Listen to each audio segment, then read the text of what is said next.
안녕하세요. 서울지혜상외과 원장 이승우입니다. 몇 회에 걸쳐서 제가 그린 치질 그림에 대해서 공개해 왔는데요. 이번에는 그 그림 속의 치질이 수술한 후에 어떻게 좋아지는지에 대해서 환자 상태에 대한 간단한 스케치를 보여드리면서 설명하고자 합니다. 아울러서 그림의 제목에 대해서도 설명하도록 하겠습니다.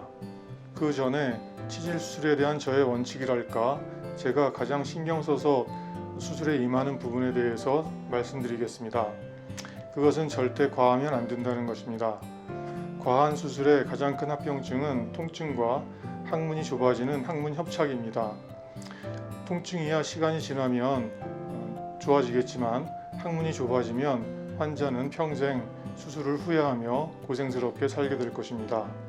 환자가 치질 수술에 대해서 꺼려하는 세 가지 큰 이유가 있는데, 첫째는 통증, 둘째는 항문이 약해져서 변이 새지 않을까, 셋째는 항문이 좁아져서 나중에 변 보이기가 힘들어지지 않을까 하는 두려움 때문입니다. 인터넷에 올라오는 대부분의 안 좋은 치질 수술 후기가 과한 수술 때문이라고 저는 생각합니다. 다만 항문이 약해져서 변이 샌다는 것은 수술 중에 관략근에 손상이 있다는 뜻인데, 요즘 외과 의사의 항문 구조에 대한 이해 수준이 상당히 높기 때문에 아무리 수술을 과하게 하더라도 관략근이 망가지는 경우는 거의 없습니다. 따라서 이 걱정은 하지 않으셔도 좋겠습니다. 그럼 수술 전후 상태에 대해서 설명 듣겠습니다. 이분은 64세 여성으로 3일간의 항문 덩어리와 심한 통증을 호소하며 내원하셨습니다. 그림 제목이 서퍼링인 것처럼 전형적인 감돈성 치액의 소견을 보이고 있습니다. 피가 통하지 않는 부분은 검갈색으로 살이 죽고 있기도 합니다. 수술 직후 그림인데요. 수술은 세 부분의 절제로 이루어졌습니다. 수술 후 8일째 된 그림입니다. 아직 상처가 덜 아물었지만 피부골이나 붓기 없이 매우 양호한 치유 과정인 것을 보실 수 있습니다. 수술 후 56일째 된 그림입니다. 위에 빨갛게 보이는 부분은 새로운 섬유 조직이고 항문 전체가 깨끗하게 잘 정리된 모습입니다.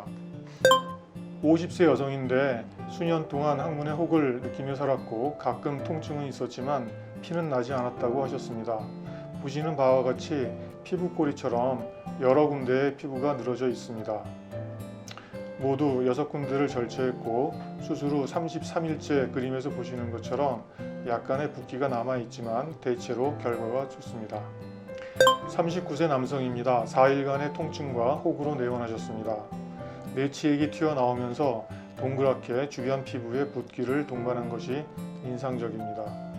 세 군데를 절제했고 수술 후 30일 그림은 아주 잘 완치된 모습입니다.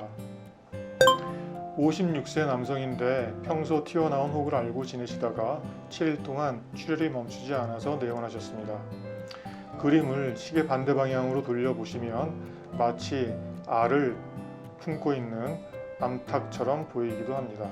두 군데를 절제했습니다. 수술 후 27일째인데도 아직 유가 조직이 안정되지 않은 모습입니다.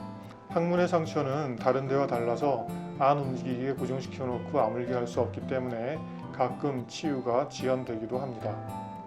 50세 남성입니다. 일주일 전부터 혹과 통증이 생겨서 내원하셨습니다. 검은 진주처럼 빛나는 부분이 있는데 사실 통증의 원인이 되는 부분입니다.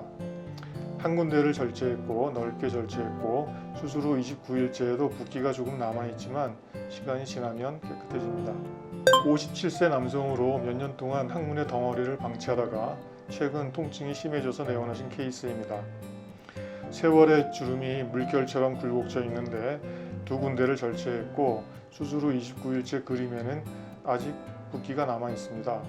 바로 없어지기에는 긴 세월이 아쉬웠는지 모르겠습니다. 32세 여성입니다. 3일 전부터 갑자기 혹이 튀어나오면서 통증이 심해 내원하셨습니다. 튀어나온 덩어리가 마치 뭉쳐서 안구처럼 보이고 있습니다.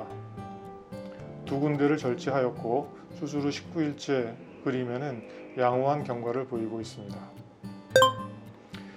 며칠 전부터 잦은 변이와 출혈로 내원하신 30세 남성입니다. 빠져나온 내치액이 꽃봉오리처럼 보이는데 꽃받침이 신기해 보입니다. 비교적 간단히 한 군데만 절제했는데 수술 후 15일째 그림은 아직 정리가 덜 돼 보입니다만 이후 내원을 안 하시는 걸 보면 만족스럽게 완치된 것 같습니다. 4일 동안 덩어리와 통증이 가시지 않아 내원하신 47세 남성입니다. 치액 덩어리 양쪽으로 심하게 늘어져 있는 피부가 마치 어떤 차의 엠블럼을 연상시킵니다.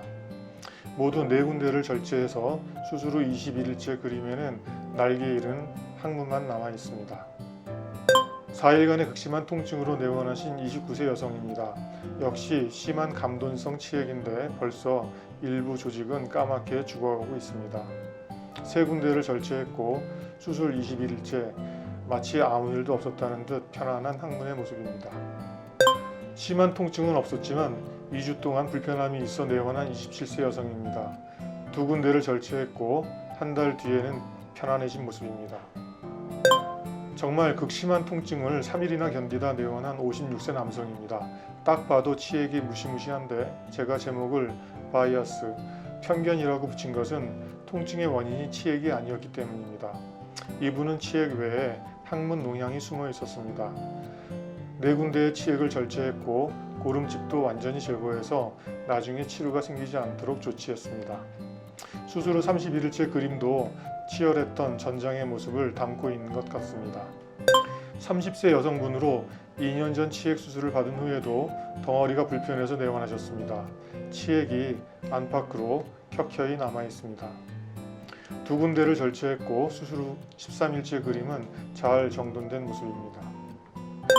39세 남성인데 수년 동안 변을 볼 때마다 덩어리가 빠져나오고 통증도 가끔 동반돼서 내원하셨습니다. 촉수 같다랄 수밖에 없네요. 4군데를 절제했고 22일째 되는 날의 그림은 약간의 부종을 빼면 정상 항문입니다. 수년간 치액이 있는 걸 알아오다가 가끔 통증이 계속돼서 내원한 41세 여성입니다. 저렇게 치액의 경계가 확실치 않은 경우 수술에 곤란을 겪을 수 있기 때문에 붙인 제목입니다. 2군데를 절제했습니다. 19일째 그림을 보시면 그렇게 곤란을 겪은 치액이었는지 잘 모르시겠죠. 43세 여성으로 3일 된 덩어리와 통증으로 내원하셨습니다. 2군데를 절제했고 수술 후 28일째 그림은 비교적 양호한 상태를 보여줍니다. 40세 여성인데 몇 년째 변을 보면 치액이 튀어나오고 통증과 출혈까지 있어서 내원하셨습니다. 계란을 한 바구니에 담지 말라고 하죠. 위험해 보입니다. 3군데를 절제했고 28일째 그림을 보면 계란은 안전해졌습니다. 67세 남성인데 본인은 2일 전부터 혹이 튀어나오면서 통증과 출혈이 생겼다고 했습니다만 치액은 훨씬 전부터 있어 온 것입니다. 한 바구니 속에 계란이 깨지고 있습니다. 역시 3군데를 절제했고 30일째 그림을 보시면 위쪽에 아직 섬유질 막이 남아있지만 아주 만족스러운 형태가 되었습니다. 지금까지 수술 전후 상태에 대해서 제가 그린 그림을 보여드리며 설명해 드렸습니다. 수술 전 걱정이 많으시죠? 아프다던데, 잘못하면 변이 샌다던데 하고 말이죠. 저는 이렇게 말씀드리고 싶어요. 불필요한 걱정에서 벗어나는 유일한 방법은 직접 해보는 것 뿐이라고요. 해보지 않으면 오랜 시간 고통과 불편함에서 벗어나지 못할 것입니다. 지금까지 시청해 주셔서 감사합니다.